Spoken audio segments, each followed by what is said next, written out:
കാൺമീൻ, നാം ദൈവമക്കളെന്ന് വിളിക്കപ്പെടുവാൻ പിതാവ് നമുക്ക് എത്ര വലിയ സ്നേഹം നൽകിയിരിക്കുന്നു.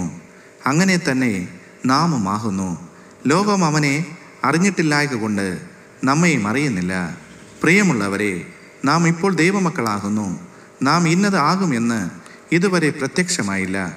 അവൻ പ്രത്യക്ഷനാകുമ്പോൾ നാം അവനെ താൻ ഇരിക്കും പോലെ തന്നെ കാണുന്നതാകൊണ്ട് അവനോട് സദൃശന്മാരാകും എന്ന് നാം അറിയുന്നു. യോഹന്നാൻ എഴുതിയ 1 ലേഖനം 3 അധ്യായം 1-2 വാക്യങ്ങൾ.